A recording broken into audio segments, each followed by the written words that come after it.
Bom, gente, hoje o Alex tem o prazer de receber aqui o Dan Borges, da Universidade de Chicago. Ele não estava na nossa programação original, mas a gente aproveitou que ele estava passando aqui por São Paulo para pegar uma carona. O Dan tem uma variedade de assuntos que vem estudando. Eu fiquei em dúvida aqui sobre o que pedir para ele falar, porque ele também vem estudando bastante tempo religião, mas eu, egoisticamente, pedi para ele falar de um assunto que eu também gosto, tenho estudado, né, que diz respeito à abolição da escravidão. Daí, na verdade, trabalhando com um período um pouco posterior, que é o pós-abolição, e é sobre isso que ele vai falar com a gente hoje. Super obrigada de ter vindo, né? Eu vou sentar ali para te ouvir de frente. Muito obrigado, Angela.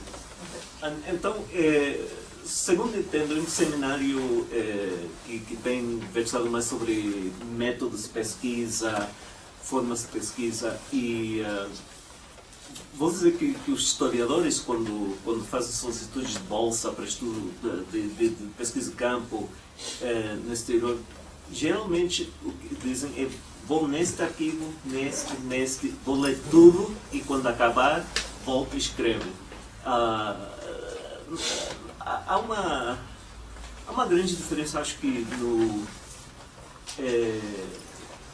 no procedimento, o método muitas vezes oculto, a narrativa é um pouco difícil traduzir para outras formas de investigação social. Mas o que eu estou fazendo, ou tenho ido fazendo nos últimos anos, tem a ver mais com história intelectual, mas sair do projeto de história social. O meu grande interesse é aquele momento de autorreflexão na sociedade, talvez um momento até hegeliano, um momento em que as pessoas tentam se conhecer, e me interessam intelectuais como pessoas mais acessíveis, porque a sua reflexão é mais pública, mais acessível através de documentos. Então, sempre eu vim fazendo história social, mas quando fiz história da família era através das instituições culturais, a igreja, a lei, a profissão de medicina, através das instituições que quiseram transformar, modular, compreender, enquadrar, classificar a vida social.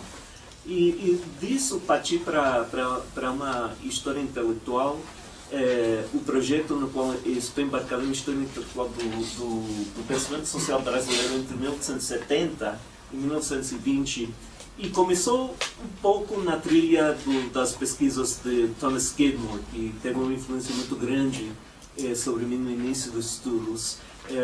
Um estudo da sociologia da raça, do racismo científico como marco e como base de boa parte do pensamento social daquela geração. Mas quando eu comecei a ler, isso que fazemos historiadores, é o método, li. Quando eu comecei a ler, eu percebi logo que eu divergia muito de Skidmore na minha compreensão da categoria raça, como ela estava sendo utilizada pelos pensadores brasileiros daquela geração. E achei grande dificuldade e tentei escrever ou fazer algumas pesquisas para depurar o meu conhecimento do pensamento social brasileiro, daquela visão de que raça tem a ver com grupos, com brancos e negros, e que o pensamento social brasileiro estaria absolutamente engrudado na problemática aluno-norte-americana das relações raciais. Então escrevi um ensaio sobre a degeneração do pensamento social brasileiro, desde a medicina, a psiquiatria até a sociologia. Fiz outro sobre a percepção e a utilização pelos intelectuais brasileiros de elementos africanos. Como é que eles reconheceram categorias da cultura africana? Essa parte da pesquisa estava bem montada sobre o estado da Bahia, sobre a cidade de Salvador, porque eu tinha feito pesquisa na Bahia. Nino Rodrigues era uma figura que que obstrui a compreensão de muitos assuntos, e era também uma das poucas pessoas que tentaram de diversas maneiras compreender a cidade de Salvador no seu momento de transição para uma cidade de massas. E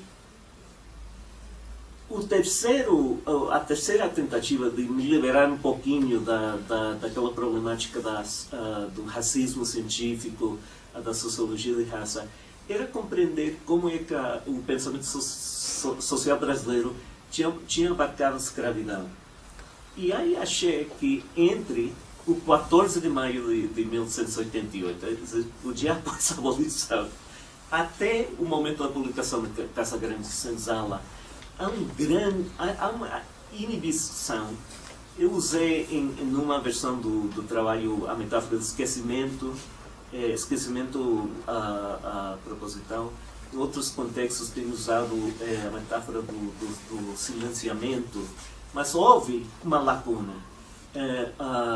Uns 40 anos nos quais um dos temas do movimento abolicionista, um dos grandes temas da propaganda abolicionista, que era que a escravidão tinha formado a sociedade brasileira, e como instituição, as relações de poder da escravidão tinham formado a família brasileira, a política brasileira, a sociedade toda, que a escravidão era o fato social total do Brasil. Um argumento muito presente, por exemplo, no abolicionismo de Joaquim Nabuco, em 1983. Não é o único tema abolicionista da propaganda, mas é um dos temas mais importantes, porque ele bate diretamente com os argumentos dos escravagistas que sustentam a escravidão naquela época.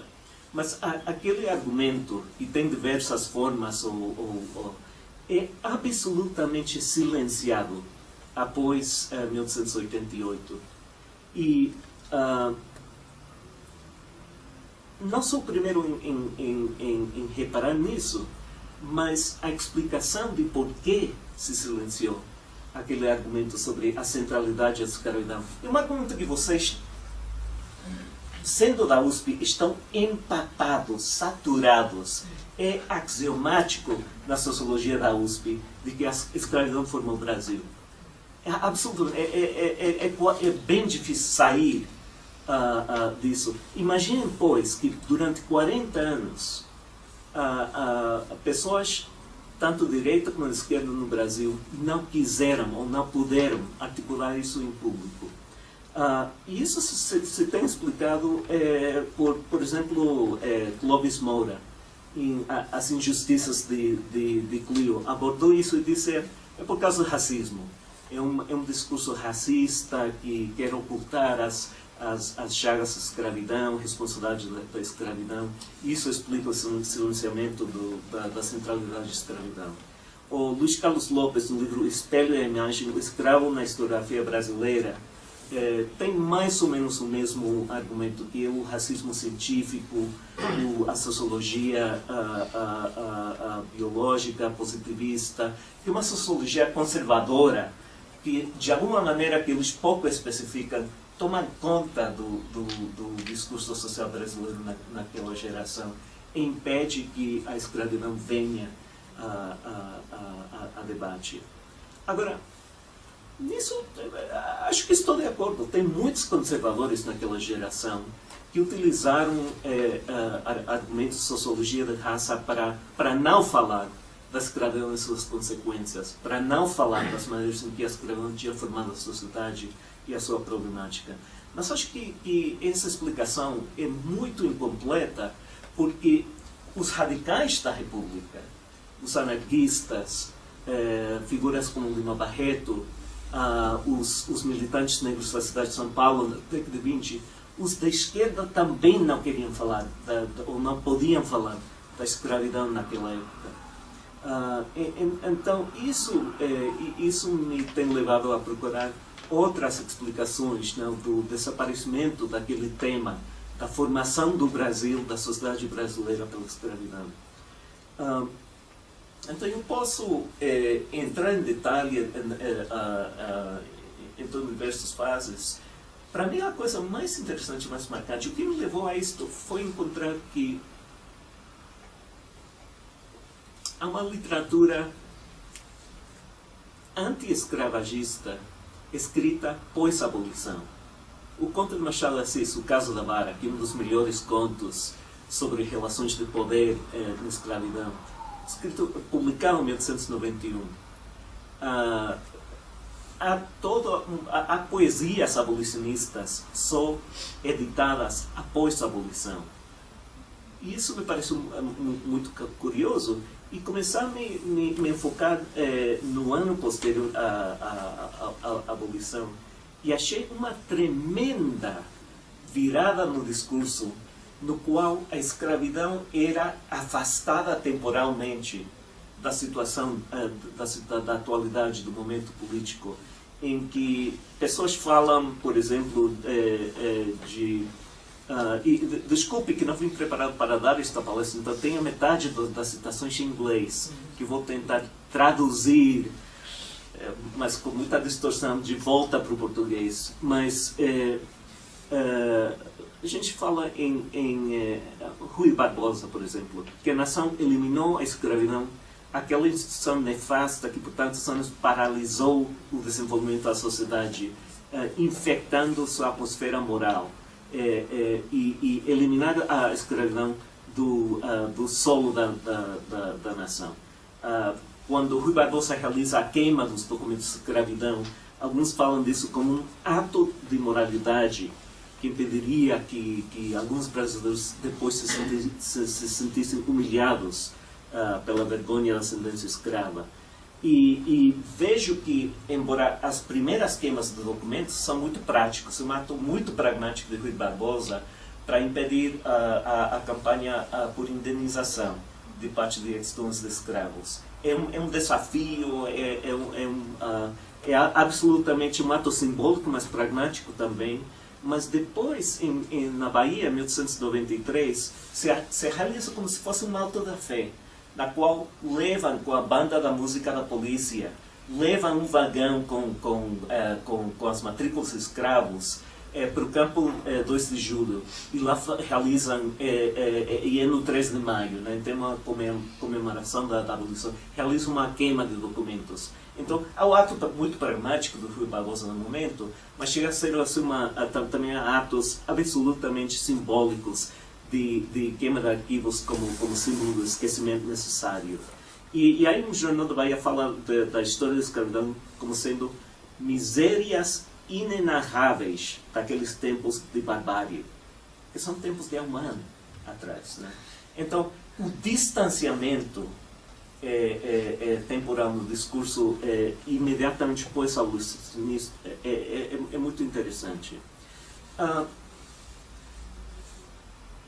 Parte disso eu acho que é decorrente da desbandada dos abolicionistas, que se o abolicionismo, a tese de livre docência da Ângela explica o abolicionismo como sendo um movimento social, mas eu sempre pensei no abolicionismo brasileiro como sendo um movimento sandinista ou anti-somocista na Nicarágua, no qual as esquerdas nicaragüenses se puseram de acordo enquanto a seguir caminhos muito diferentes, ideológicos e estratégicos, na luta contra a ditadura de Somoza.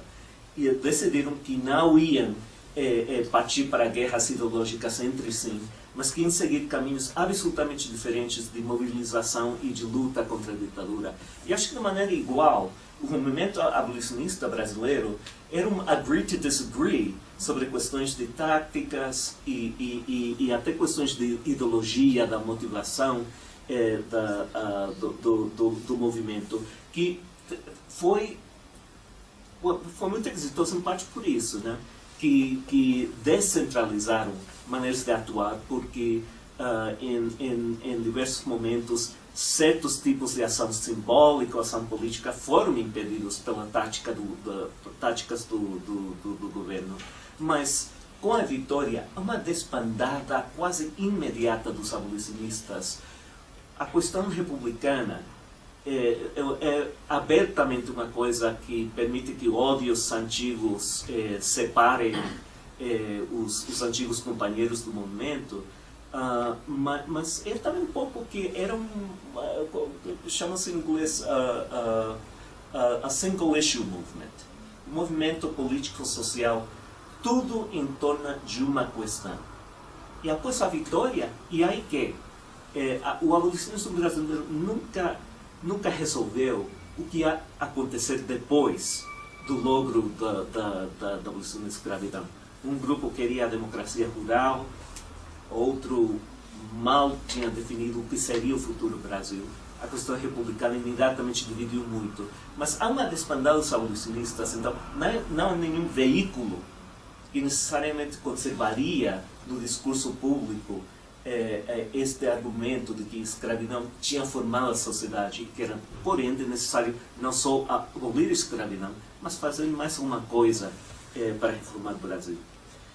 E aí há uma crônica de Valentim Magalhães, um ano após a abolição, absolutamente sarcástico, no qual ele vai em procura de alguma pessoa no Rio de Janeiro que se lembra da escravidão. Ninguém. Todos negam ter havido escravidão, ter qualquer lembrança de escravidão, que existiu tal coisa. Vai a barões, ex-donos escravos, nenhum deles se lembra da escravidão. Então, é mesmo uma reação na qual acho que a metáfora da amnésia, do esquecimento de uma trauma é útil. Mas aí depois, quem é que continua falando da escravidão e da sua influência na sociedade brasileira?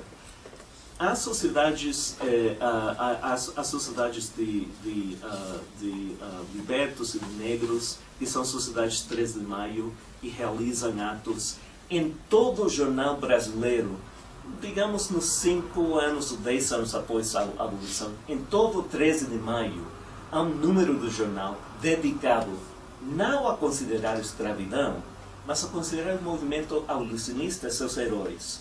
O 13 de maio vira uma celebração dos abolicionistas e do abolicionismo. E é incrível, tem pessoas que têm estudado em regiões do Brasil como é que atos cívicos, jornais comemoram a 13 de maio, mas é incrível o pouco que é dito sobre a escravidão naquelas comemorações e o muito que é dito sobre heróis abolicionistas. Então, 13 de maio vira menos um momento de reflexão nacional sobre a reforma e vira mais uma celebração dos abolicionistas.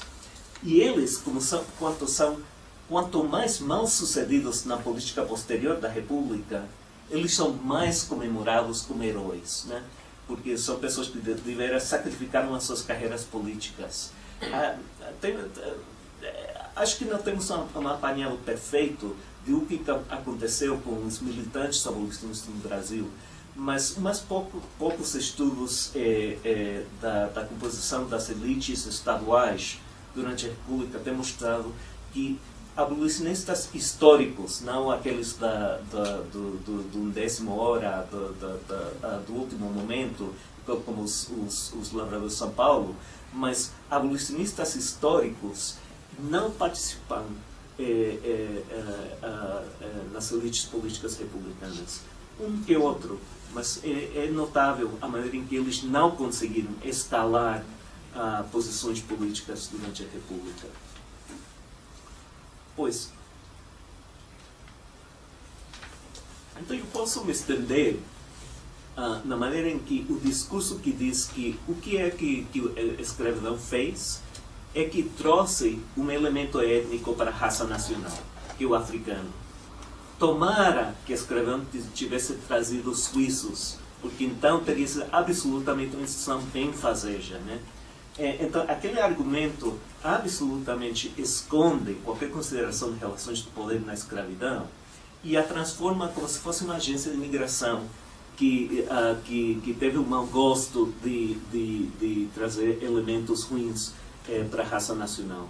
Então, aquela visão biologista da formação da sociedade Acho que ela é hegemônica durante a República, mas os dissidentes republicanos não conseguem falar publicamente da escravidão como elemento da formação da sociedade. Manuel Bonfim, América Latina, Males Origem, 1902, fala da escravidão na formação da sociedade, tanto hispano-americana como brasileira, mas o faz dentro de uma sociologia biologista na qual a escravidão é uma manifestação do parasitismo biológico que as sociedades coloniais geralmente têm, no qual o colonizador é um parásita sobre um corpo de grupos explorados. Ele também assim, tem narrativas nas quais reitera, em certo sentido, os argumentos dos vítimas algozes de Joaquim Manuel de Azevedo, Macedo, desculpe, no qual a escravidão é particularmente ruim porque ela corrompe a família do dono de escravos. A escravidão corrompeu, degenerou a família brasileira. Mas pessoas, por exemplo, como Antônio Torres, no Programa Nacional Brasileiro de 1914, que dedica capítulos à refutação da ideia da superioridade de certas raças, só dedica umas 2 ou 3 páginas à escravidão no Brasil. E nelas, como ele é nacionalista, tem que dizer que a escravidão tinha elementos bons, elementos positivos, porque tudo o que é brasileiro é bom para Antônio Torres, né? E aí critica o racismo e os preconceitos que ele diz que são literários, do qual o índio é um elemento nobre da raça brasileira e o negro não. E Torres diz, não, é um engano interpretar os negros brasileiros pelo prisma do cativeiro. Não, os negros em si são bons. E tanto os gregos como os africanos já foram escravos. A escravidão brasileira, diz, foi, cito, uma das poucas coisas com visos de organização que este país já possuiu. Muito melhor que as instituições políticas brasileiras. Então, interessante ver como ele traz e afasta a questão da escravidão como instituição social. Diz, social e economicamente, a escravidão deu-nos, por longos anos, todo o esforço e toda a ordem que então possuíamos e fundou toda a produção material que ainda temos. A moral dos seus costumes foi superior à das relações despiadadamente cruas dos anglo-saxônios com os pretos indígenas dos Estados Unidos. Então, aí vislumbro o início de um certo discurso nacionalista brasileiro que vai ser retomado por Gilberto Freire. Mas o que de veras me surpreende, me preocupa e acho que precisa de explicação é quão afastado é a escravidão na sua explicação do Brasil. Agora, Antônio Torres, muito bem. Os anarquistas falam reiteradamente dos trabalhadores como sendo escravos brancos, né? E aqui eu vou traduzir para o inglês, para o português novamente. Entre os escravos negros que trabalhavam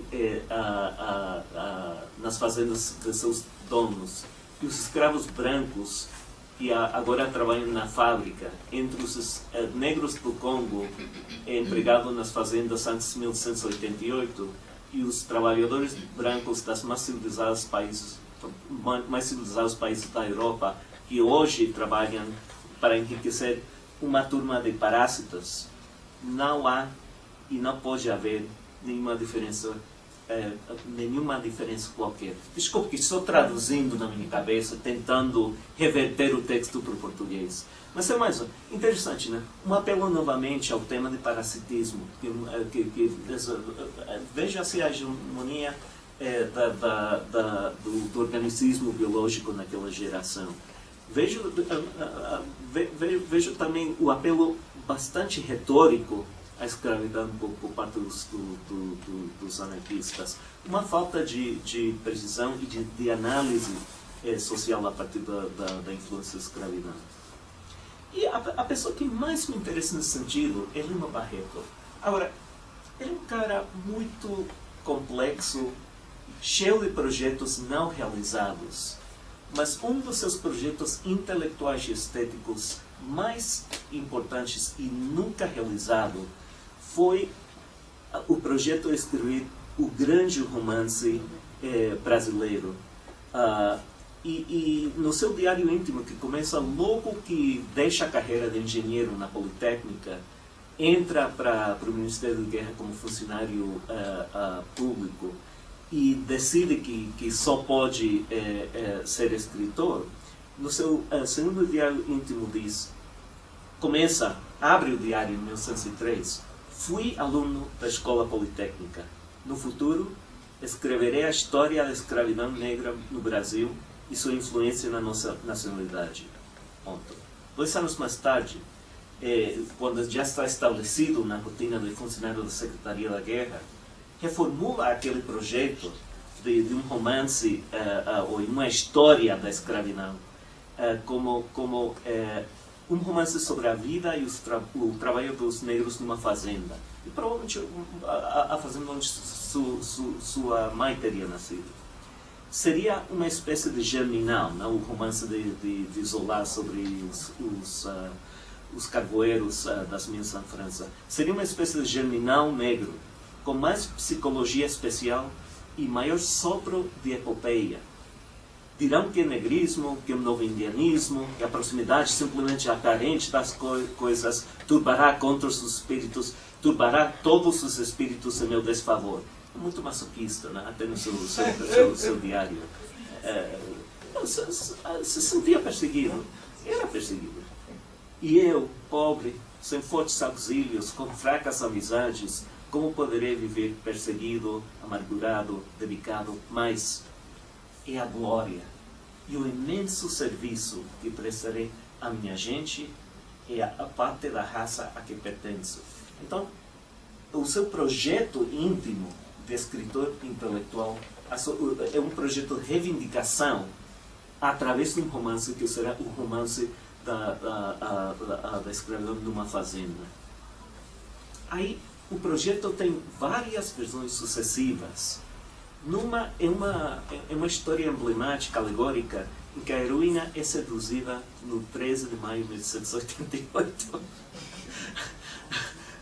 Noutra versão vai ser o romance, uma drama de uma casa senhores de engenhos decadentes. E finalmente o projeto desembocou num romance que ele publicou, que é Clara dos Anjos, que é publicado, o romance é publicado póstumamente, mas é um romance que ele vinha rascunhando, publicou vinhetas, publicou uma versão reduzida antes da sua morte. O projeto desemboca em Clara dos Anjos, né? Que é uma tragédia doméstica da sedução nos subúrbios cariocas, não tem referência nenhuma explícita à escravidão. Então, a figura de Lima Barreto me interessa muito nisso. Por que ele recua frente ao seu próprio projeto? Não é que ele tinha uma incapacidade de articular a relação entre a escravidão do século XIX e a opressão social do seu dia. Em seu diário, como Machado de Assis, como Maria do Rei, uma pessoa que fez poucas viagens, mas fez algumas viagens de trem para o interior, e numa delas ele passa por uma cidadezinha do interior, vê mulheres na porta da rua, e é perto da fazenda onde a avó de Lima Barreto tinha sido escrava. E escreve: o chicote disciplinador de outrora ficou transformado na dureza, na pressão, na dificuldade do almoço de cada dia. Em artigos, ele poderia denunciar que nunca os negros aceitaram a escravidão, apesar de ser instituição legal e penal entre eles, com a docilidade que lhe parece. Aceitavam como os atuais operários recebem sua escravidão econômica, o salariato, isto é, com contínuas revoltas.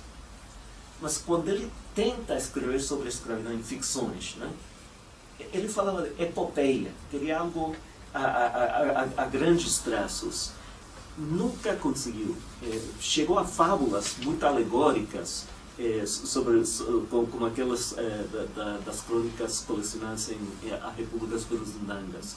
Mas há uma quase impossibilidade de tomar o que ele pode escrever no diário, ou que pode dizer em pequenos lances, em crônicas e em artigos, e montá-lo num esquema de ficção. Bom, não quero falar muito, só quero dizer que acho, e isso conferindo como é que os militantes negros de São Paulo são semelhantes a Bruno Barreto, que me parece que a dedicação deles ao tema do progresso e a discursos narrativos temporais na qual a sociedade estava progredindo, tinha que progressar, fazia muito difícil tomar como ponto de partida a escravidão. É quase impossível fazer uma narrativa positiva e progressista da esquerda, se você parte da nossa formação por uma sociedade do cativeiro e sonhos de escravidão. E que é Gilberto Freire, absolutamente por ser conservador, por ser amoral em muitos sentidos, por ser gozador, que Gilberto Freire, a não assumir a postura de um intelectual progressista, ao contrário, ele é saudosista. Ele vê a história, a sequência temporal da história brasileira como sendo um declínio, uma decadência do patriarcado para o presente. Então, Gilberto Freire assumir uma postura que não tem a ver com o discurso de progresso é quem pode reabrir a temática de Joaquim Nabuco. Agora, muito tem a ver com as circunstâncias muito particulares de Gilberto Freire, né? Que o seu culto a Joaquim Nabuco. Casagrande Senzala, 1933, em muitos sentidos, uma reescritura do abolicionismo de Joaquim Nabuco, 1983. Gilberto Freire toma os capítulos de Joaquim Nabuco para revertê-los em Casagrande Senzala. Então, há coisas circunstanciais, mas acho que a diferença fundamental de Freire como intelectual é que ele absolutamente não assume compromisso com o progresso social. Seu conservadorismo ou o seu niilismo quanto à nação é uma coisa que permite que ele fala novamente da grande influência, da marcante influência das sensações da escravidão sobre a sociedade brasileira. Na família, no íntimo, nas sensações fundiárias, na agricultura e até através de modos senhoriais na política. Bom, vou parar aqui, acho que melhor que falamos no debate do que estou fazendo. Obrigada. Então, agora vou sentar aqui para recolher as perguntas. Agora, método? Tentei ler tudo. Claro que não é possível ler tudo. E claro que um argumento montado sobre uma negativa, a ausência, é um argumento extremamente fraco, sensível, vulnerável a ser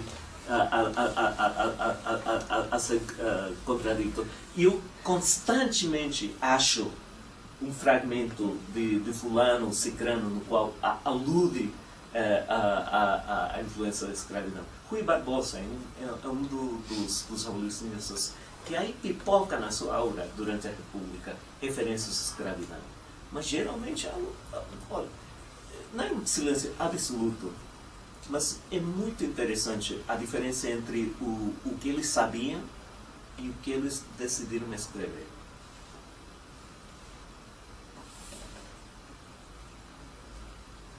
Deixa eu fazer então, enquanto as pessoas saem. Eu fico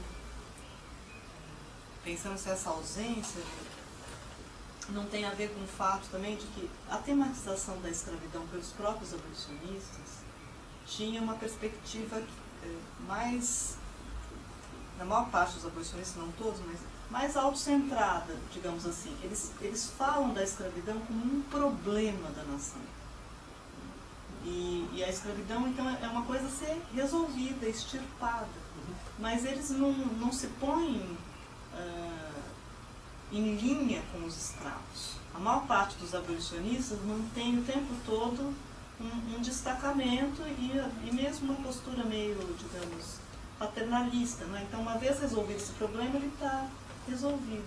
E depois do 13 de maio, tem uma divisão entre eles, como você falou, os que vão para a República, que daí a questão mais candente, mais importante do momento não é o ex-escravo, continua sendo a nação. Então o argumento durante o Império precisa acabar com a escravidão para construir a nação e depois precisa fazer a República para construir a nação.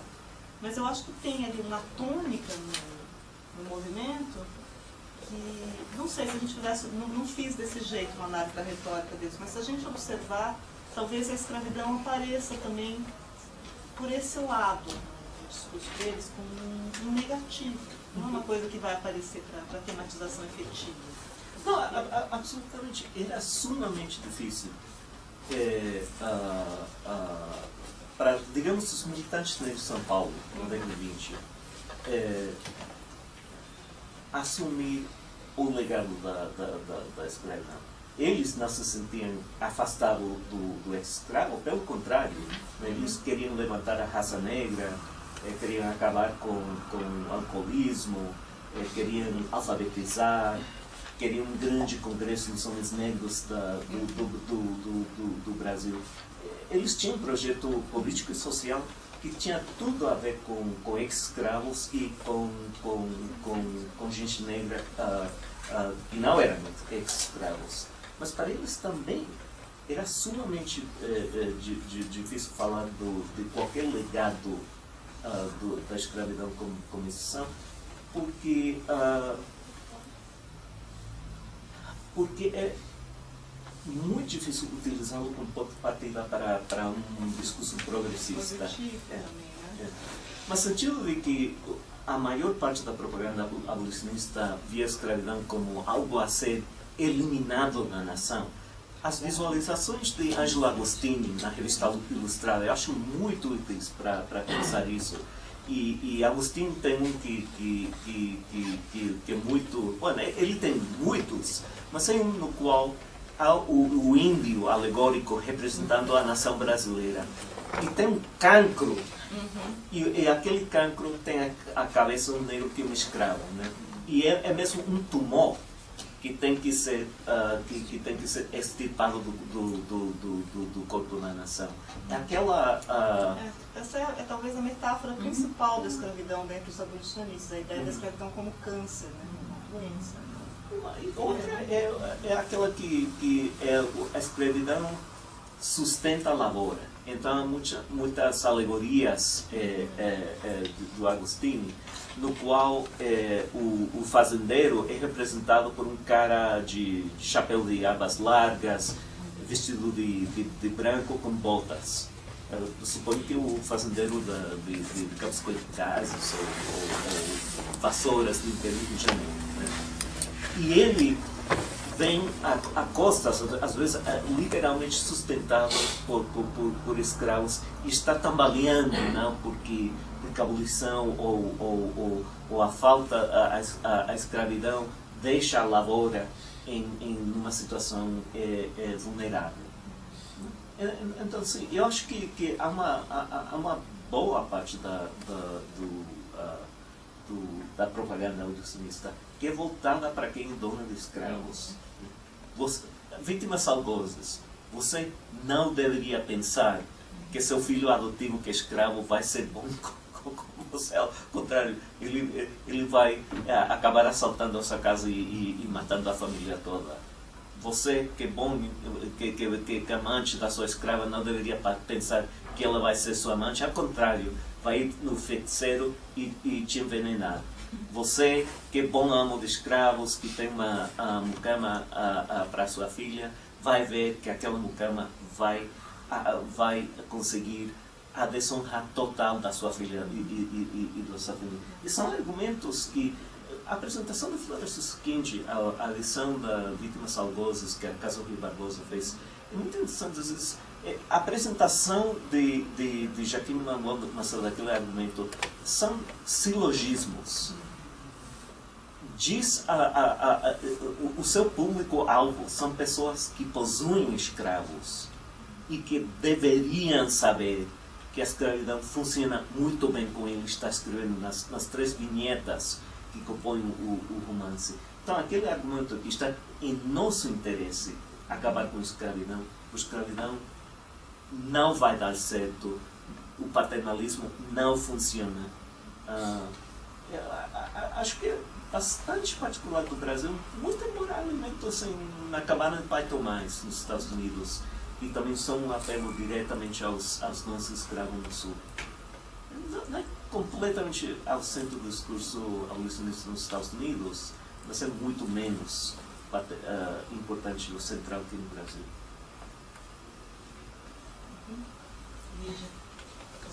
Bem, eu já queria dizer que a sua palestra é muito instigante. Estou aqui pensando em várias coisas e achei extremamente interessante a sua abordagem. Eu espero que você pense contra exemplos. Né? Não, tem algumas... Continuo dizendo que é um argumento muito vulnerável a contra-exemplos. E os acho, mas nenhum deles serve para... Ainda nenhum deles conseguiu derrubar toda mas eu acho que é interessante a gente fazer esse é. contraponto, como você diz, da ausência, né? A gente sempre vai trabalhar sobre essa questão. Enquanto você falava, eu me lembrei de um artigo que me inspirou muito num determinado momento, que foi do David Brookshaw, Anti-Slavery, Anti-Slave, onde ele justamente fala de como o discurso... Ah, o Haberley. David Haberley. Do David Haberley. A campanha, durante a campanha abolicionista, você vai ter também um discurso que vai ser anti a figura do escravo e, portanto, anti-negro. Então, eu queria saber se, não sei se a gente pode traçar um paralelismo entre esta ausência que você nota, não é? A gente não se fala mais da escravidão, aí você está falando, acho que do sistema, né?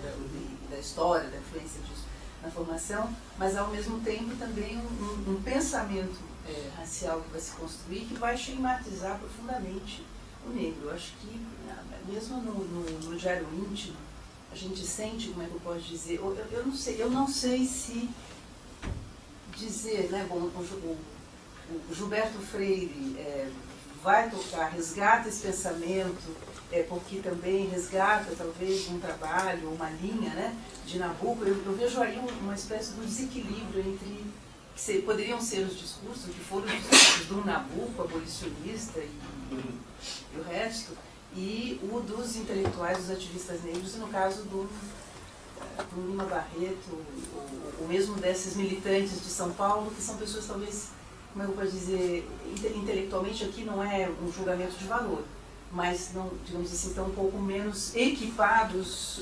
conceitualmente, intelectualmente, para levar a cabo esse debate. Eu acho que temos isso bastante apontado também, creio eu, no livro do Florestan, Integração do Negro na Sociedade de Classes. Embora eles tivessem uma percepção de algumas coisas, criticassem alguns leitores, mas a gente vê justamente que talvez esse contato posterior com os sociólogos, talvez aqui dessa casa mesmo, vai ajudar um pouquinho a pensar essa questão. Estou falando para os militantes assim, posteriores da década de 20 e de 30. Estou te falando, estou te jogando assim, ideias um pouco, digamos assim, a esmo.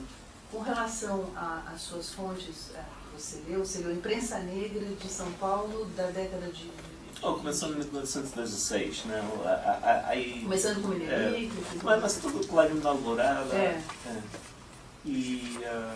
Mas eu também tenho essa sensação, acho que é alguma coisa assim, a mancha ser apagada da nação, então acho que, como é que eu posso dizer, eu acho que talvez tenha essa dificuldade mesmo de... Mas ao mesmo tempo, como eu te falei, eu acho que há o negro, a figura do negro, da presença africana, o demônio familiar, acho que além do Vítimas Algozes, aquela peça também do Zé de Alencar, é outra, né, que nos dá um grande indício dessa, digamos assim, de como a escravidão afeta, não é, a paz dos lares.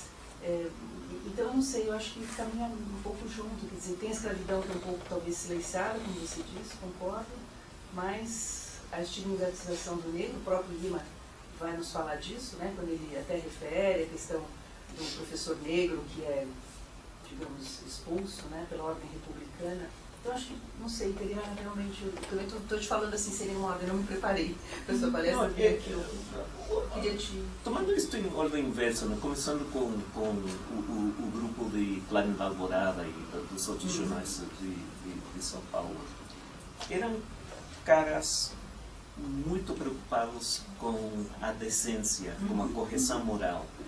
E falar das misérias na senzala, falar a narrativa sexual da escravidão, muito corrente nas piadas, no folclore brasileiro, era sumamente difícil para eles, né? Eles abordando qualquer coisa que tivesse a ver com a sexualidade da raça era bem difícil. Josephine Baker, por um lado, gostavam de Josephine Baker. Por outro lado, ela era tudo o que eles não queriam para a raça negra, né? Jazz. Jazz é usado demais, é machista. Gostamos, ouvimos discos, mas não podemos aprovar jazz. Não, então eles têm assim, uma agenda muito particular de enfatizar a correção do comportamento. Agora, o caso do Barreto, eu acho que ele era esteticamente capaz de escrever uma epopeia. Não? Triste Fim Policarpo Quaresma é um romance que consegue integrar assim, um romance de com questões alegóricas da nação. Mas não se sentiu capaz de escrever esta epopeia.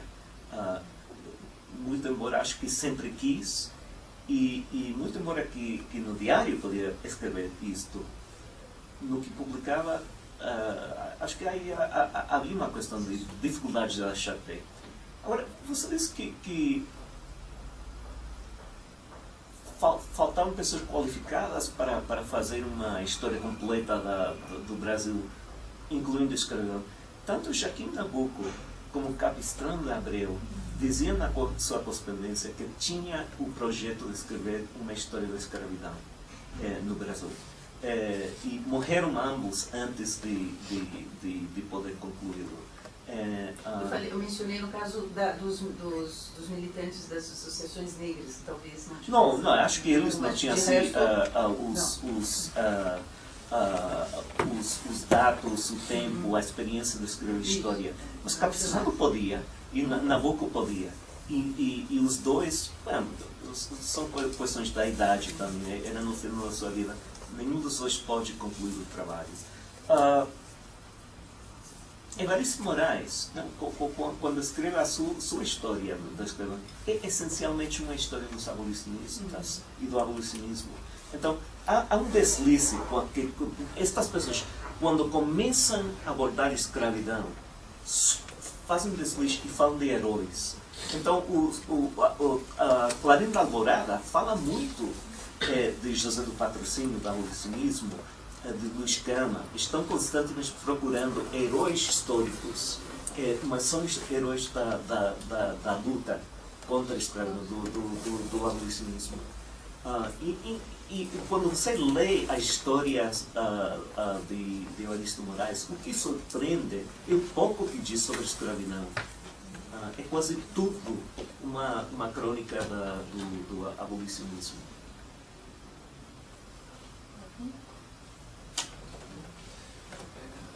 Eu estou pensando aqui sobre esse ponto que você tocou no final da fala, né, de que o Gilberto Freire ele retomaria, portanto, tiraria, digamos, desse esquecimento o tema da escravidão.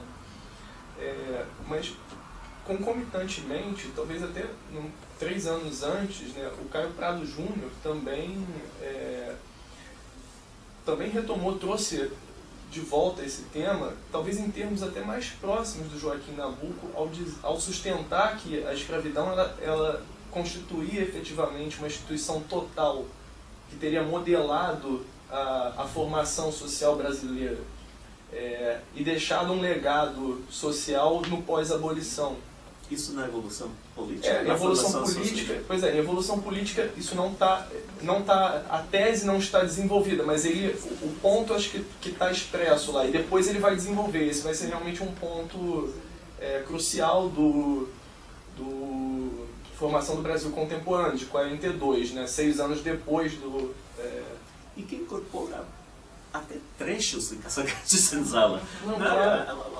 Mas o que eu estava pensando, na verdade, é o seguinte, é que eu concordo, mas eu acho que o Gilberto Freire, ele retoma também o tema da escravidão, tentando, digamos, positivar numa chave mais culturalista, de pensar os efeitos culturais. Ele vai falar do fator do negro, da escravidão, como fator civilizatório, num plano cultural. E que, justamente, tese contra a qual a sociologia da USP, que vai pegar justamente o lastro do Caio Prado Júnior, vai se bater. Porque eles vão apontar que isso tem um efeito político que é altamente conservador, que é, no fundo, sustentar uma democracia racial. Então, com certeza. É mãos de Caio Prado Júnior. Posso só acrescentar uma coisa? Porque tem 2 Nabucos nessa conversa. Tem o Nabuco do abolicionismo, que é um, e tem o Nabuco do Minha Formação, 1900, né, que daí já tem a saudade do escravo, quer dizer, Maçangana é uma grande ode a Casa Grande, que é uma espécie de micro Casa Grande Senzala. Né? Então já a escravidão aparece. Você queria contra-exemplos? Mas Eu posso... aparece, mas acho que Renan forma mais que a escravidão, nesse sentido da minha formação. A colega disse, né, o senhor falou que o Gilberto Freire retoma. Só que eu acho que a obra Casa Grande Senzala de Gilberto Freire, ela lida muito mais com ethos, a identidade, do que com patos, com o sofrimento. Eu acho que, não sei se ele retoma dessa forma. Ele retoma muito mais com a temática de identidade, mas expõe o sofrimento. Olha, o Gilberto Freire é um cheio de contradições, ele diz um pouco de tudo. Então, ele tem trechos, por exemplo, que a escravidão como um grande deus econômico nos dividia. Ok. Mas aí imediatamente depois diz, mas aí a harmonia, a fraternidade nos uniam.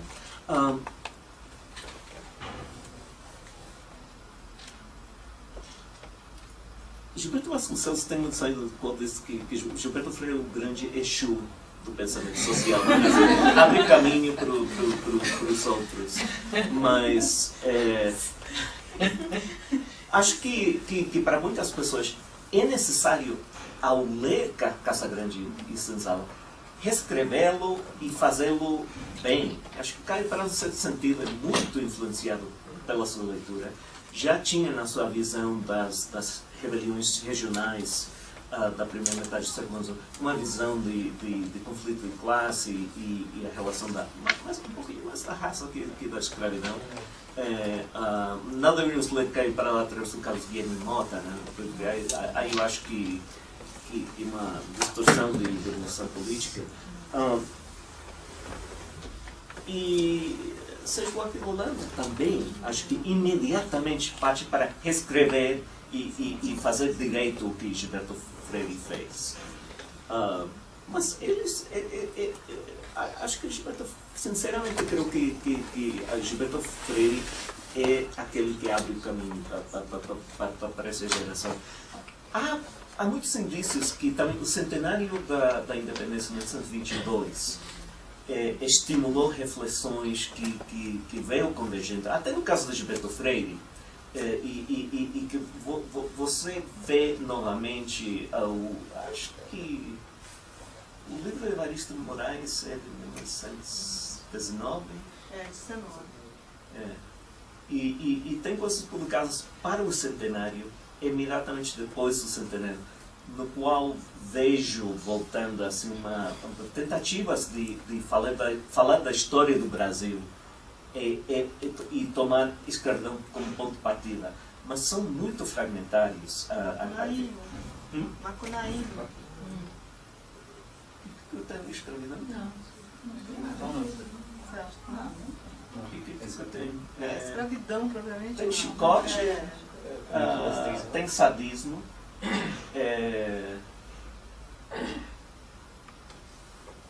Eu precisaria voltar no livro, mas... Tem escravidão? Não.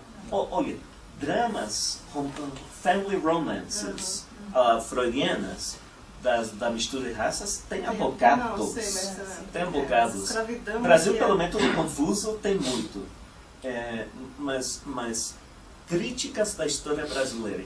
Histórias brasileiras que começam com a instituição da escravidão como formativa da sociedade brasileira. Acho que não. Agora eu só fico tentando achar a conclusão. Não. Falando do método, né? Quando eu faço uma afirmação como esta, os contra-exemplos, né? É muito produtivo de contra-exemplos. Então, às vezes, acho que vale dar um lance assim, muito peremptório, né? Que nada foi dito.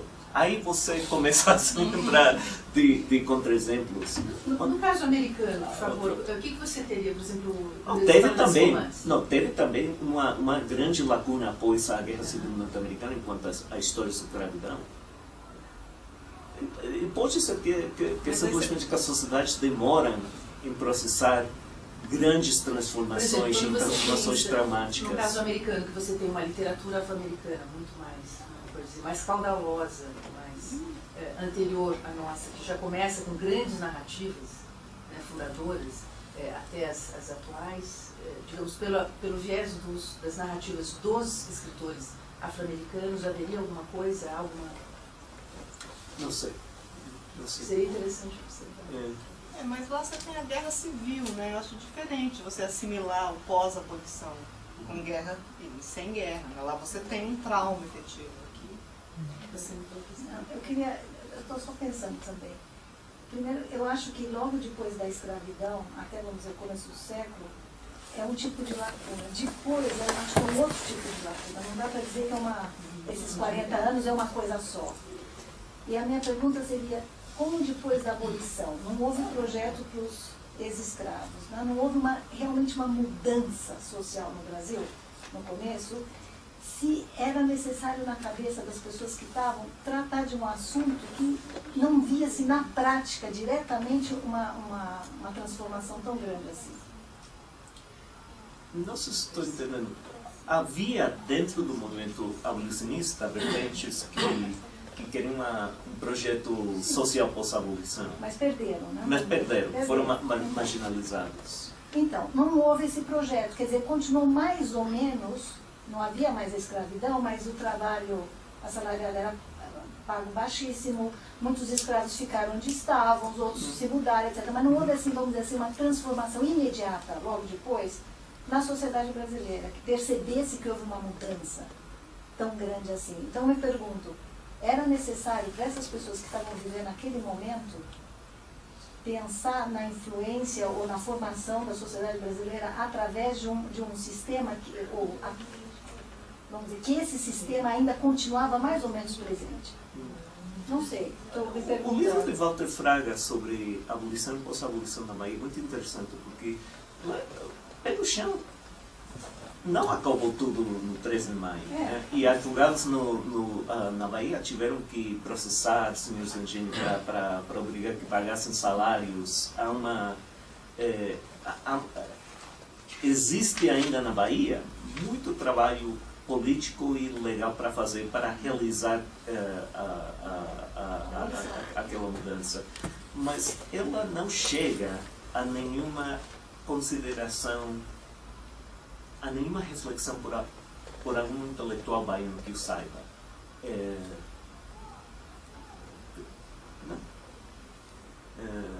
Nino Rodrigues, 1997, uns 9 anos mais tarde, está falando no povo africano da cidade de Salvador. E como é que um despacho de candomblé nas portas da Assembleia Legislativa da Bahia e uma intervenção política do povo, uma intervenção simbólica na política. Mas Nina é dos poucos que tenta refletir e compreender o que aconteceu na cidade de Bahia com a abolição.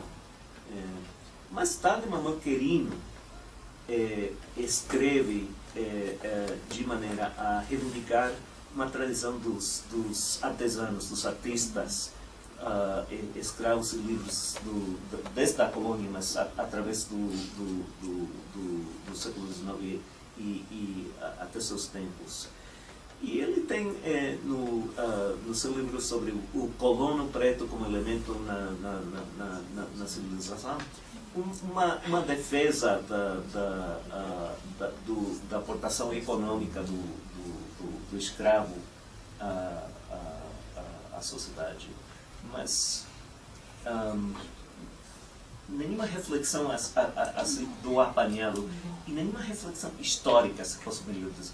Então, estou mais pegando a dificuldade ou a impossibilidade de fazer qualquer narrativa pública na qual o desenvolvimento da nação brasileira tem a ver com escravidão como instituição que a forma. E hoje, isso é tão sentido como nosso, que eu acho muito difícil lançar mão daquela ausência. Mas será ausente. Me lembrei agora no livro do Iron Man, que eu não estou conseguindo lembrar o título, mas que é sobre, tem trauma no título, que é sobre o fim da escravidão dos Estados Unidos, em que ele lança a mão dessa ideia do trauma. Dizer, não é possível falar, porque o assunto é tão traumático, né, que ele não pode ser tematizado numa linha meio psicanalítica. Mas olha, Lima Barreto é um cara corajoso, cheio de tramas, mas ele verbaliza a sua sensibilidade, a subjetividade, a experiência de discriminação racial. De diversas maneiras consegue fazer isso. Em privado, no seu diário pode escrever, mas não quer levá-lo à publicidade. E não deveria ficar muito enredado em Lima Barreto, mas ele é muito interessante nesse sentido. E ele é muito remoto da escravidão, em certo sentido, né?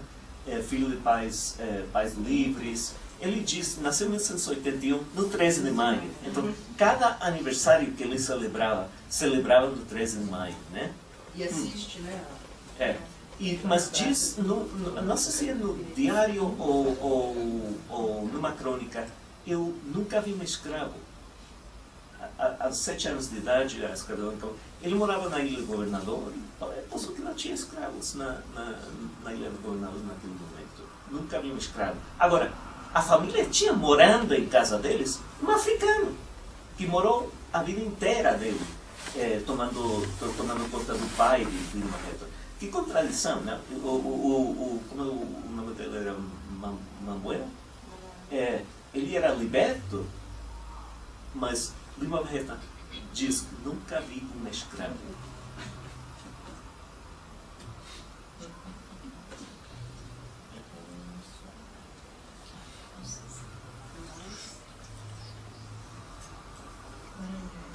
Só uma última coisa, na linha do que você falou, fiquei pensando um pouco que talvez a hipótese alternativa.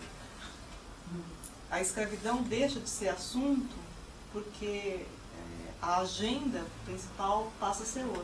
Do ponto de vista da política, é a construção do regime republicano, seus conflitos, e do ponto de vista social, são os imigrantes. Aí você tem muita coisa escrita sobre a imigração. Aí esse é um assunto que entra. Como se você tivesse uma substituição de foco. E Manuel Querino é muito indicativo nesse sentido, que chamam os escravos colonos pretos.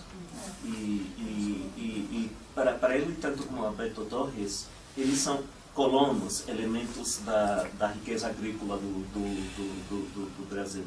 E claro que toda a visão da migração como branquecimento da raça brasileira tem que compreender a escravidão como algo que morenizou a raça brasileira. Então, a escravidão é soslayada como sendo um tipo de imigração que, lamentavelmente, não foi não beneficiou a raça brasileira. Isso está muito presente em diversas formas durante aquela geração. Mas acho que a questão da indenização dos donos escravos como é que quando aquela batalha é vencida por Rui Barbosa, é aí que eu vejo que, de uma maneira, os abolicionistas já pensam que acabou, que estão abrindo mão daquela temática da influência da escravidão, da importância da escravidão na formação da nação. Eu acho que tem até um ato simbólico, porque quando dá queima dos documentos pelo Rui, ele não faz sozinho, ele chama os abolicionistas. E o João Clapp vai em nome da Confederação Abolicionista, com a bandeira abolicionista. Então é uma espécie de momento de fim do movimento, né? Que eles falam, bom, acabou a nossa parte, a gente já fez, agora outros que façam, né? Eu acho que tem um momento de dissolução. Mas eu interpreto mais como um desafio aos lavradores de São Paulo. O prefeito de Chicago expropriou um aeroporto para jatinhos particulares, para aviões particulares, dentro da cidade, bem dentro da cidade. E o expropriou.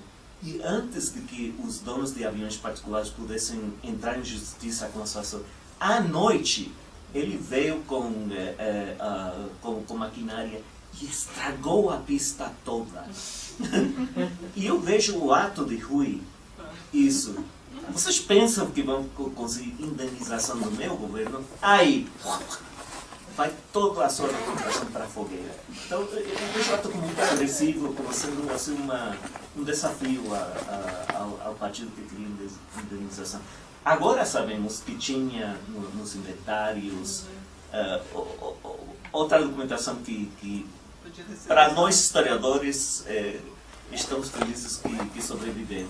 Mas muitas pessoas pensavam que a documentação tinha sido mesmo destruída por esse ato.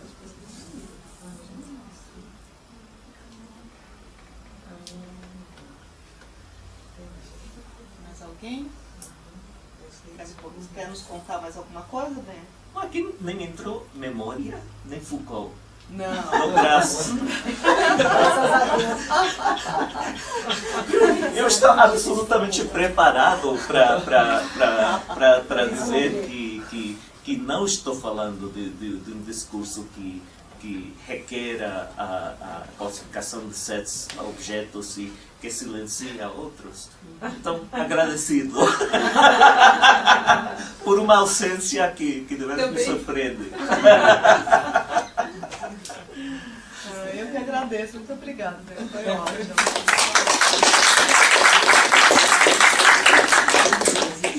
E tem pessoas aqui que estão fazendo estudos da época da abolição? Tem aqui os alunos. Estou começando ainda, né? Então, mas são sociólogos todos? Sim, e o meu trabalho é estudar, ver se há uma possibilidade de diálogo dos abolicionistas na Constituinte. De 1991. E aí a ausência.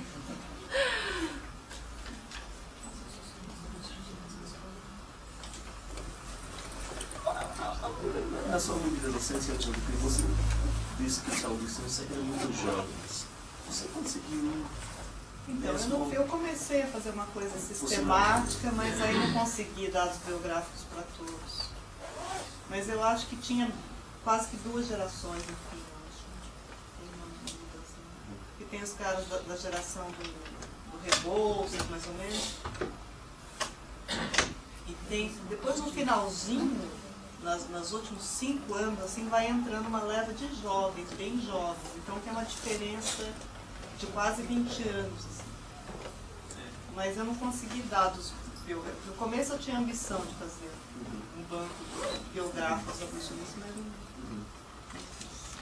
Me interessam muito grupos que parecem não participar e grupos que participam, porque acho que foi o Walter Fraga que me lembrou que no livro do Luciano Santos Fonseca sobre a Abolição na Bahia, que o Clube Caixeiral da cidade de Cachoeira, a segunda cidade da província da Bahia, o Clube Caixeiral era uma das mais grandes sociedades abolicionistas da Bahia.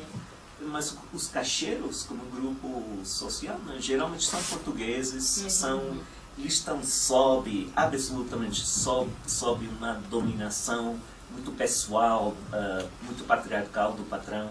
Eles geralmente não têm assim uma expressividade política, mas acho muito curioso que em Cachoeira... Mas no Ceará também, a maior parte dos abolicionistas do Ceará são comerciantes, pequenos comerciantes, o perfil é diferente dos abolicionistas daqui do Sul e de lá.